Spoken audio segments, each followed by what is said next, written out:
The Green Mile. This movie came out in 1999.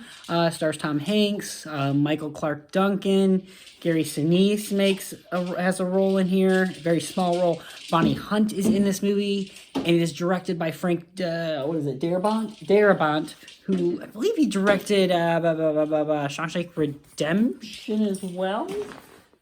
Director. Oh, that's not helping.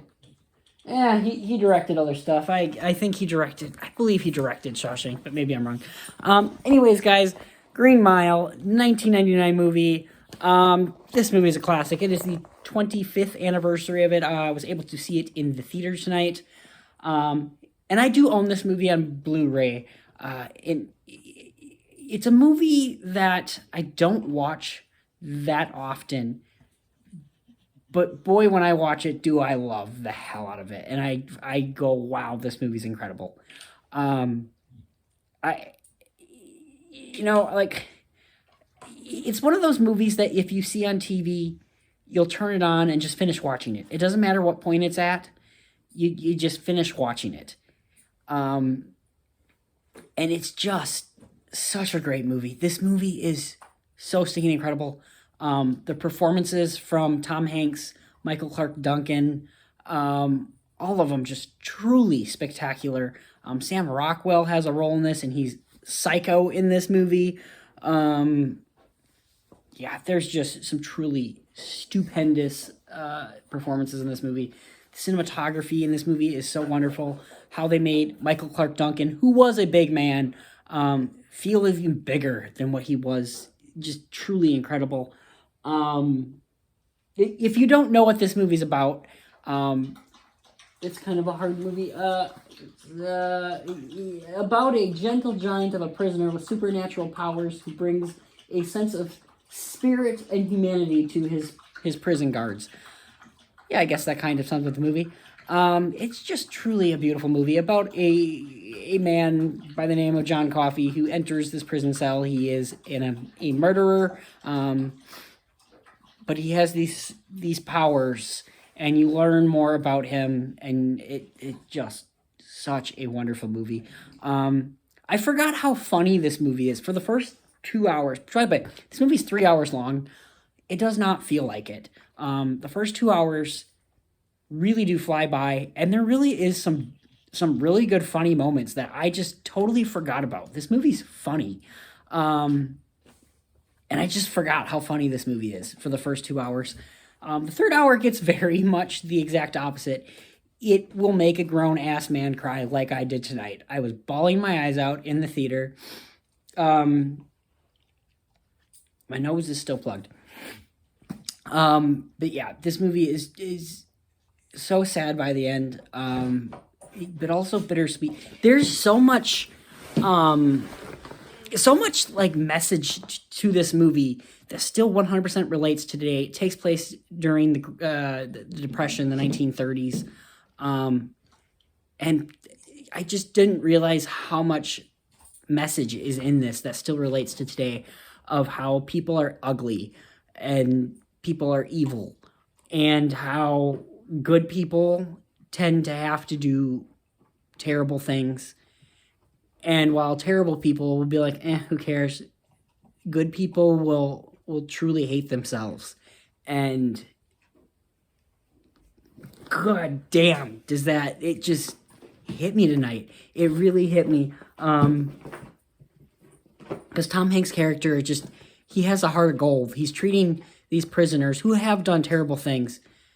He's essentially kind of forgiving them. He really is like this angel. He's just forgiving them essentially and trying to make, this last part of their lives something that they can,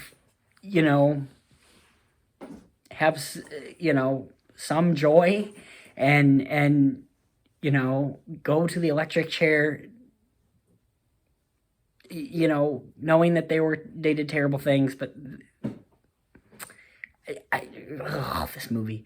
this movie, it really got me big time tonight. This movie's gotten me before, but watching it in a theater, it got me.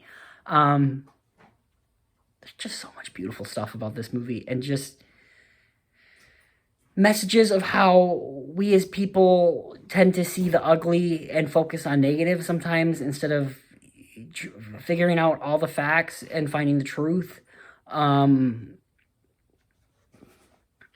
Not respecting, the big thing is just respecting one another. Like, not being dicks. That's something I get out of this movie too. And just, good golly, this movie just really, it left me speechless tonight. This is why we need to watch movies in theaters. This is why, like, all movies, as much as I don't like big company movie theaters and such, Regal's doing it right by putting these movies in theaters for me to watch again. I'm just so happy to have gotten to see this movie in a theater. It just made me so happy. And then also made me bawl like a baby. I have, like, zero negatives with this movie. I will say this. The beginning and the end focus on Old Man Paul, Tom Hanks' character. And for me, it doesn't need to be in the movie. I get why it's in the movie, in the sense, it shows kind of like what ended up happening to this man after, if you haven't seen the movie, I don't want to spoil it, but Tom Hanks' character has to do something, in his eyes, something really terrible. And it's something that, we find out he kind of gets punished in a sense for it. And I get why it's in there. It feels like towards when it starts, it's just like, can we just get into the good stuff? And in the end, it's just kind of like, okay, I'm bawling my eyes out, and then we're going back to Old Man Paul, and it's like, I don't care about this right now. So yeah, I honestly, there's a scene in which Tom Hanks' character finds a certain someone crawling under the doorway, and he walks down the Green Mile. I think it maybe could have ended with that, maybe with a voiceover of some kind of, that was the last one I ever did. I don't know. I don't think I need to see Old Man Paul. It also reminds me of Saving Private Ryan, because at the beginning of Saving Private Ryan, you see him. Ending of Saving Private Ryan, you see him. I don't know. I don't personally love the old man beginning thing. Other than that, though, this movie is just so perfect. It looks great. The sound is great. There's just some beautiful shots during one particular scene when light bulbs are exploding and Tom Hanks is like trying to hold in his tears and light just comes in front of, oh my God, this movie. Guys, look at my eyes. I am seriously like, this movie really got me, and I'm just talking about it, and it's getting me even more. It's just nuts how much I love this movie. So if you have not seen The Green Mile, you definitely should. R.I.P. to some really great actors. I forget the actor's name that played I wonder if it'll show me. Michael Clarke Duncan. He died, I want to say, within the last 10 years here. So definitely R.I.P. to him. James Cromwell died? I forgot James Cromwell was even in this, and I was like, hey, Michael Jeter, that's it. Michael Jeter, who was the bad guy in Air Bud, he gives such a great performance in this. I want to say Jeffrey, I'm not sure, did Henry Dean Stanton die too? I think there's a couple people in this cast who have died now. Just R.I.P. to all of them, because there's just truly some really beautiful performances in this, and then some crazy performances too. Like Sam Rockwell is so good in this movie. This is one of his earlier movies. I want to say one of his first movies, and he does such a great job. This movie got nominated for Best Picture, and it's an adaptation of a Stephen King novel. I need to read this novel, honestly. It's actually a Stephen King one I would like to read. I don't know what else it got nominated for, but I know it got nominated for quite a few other nominations back in 1999, and I don't know what it lost to, but I've been rambling on for 10 minutes and crying on camera. So we're going to about end it here. I'm gonna give this movie a 9 out of 10. This movie is nearly perfect.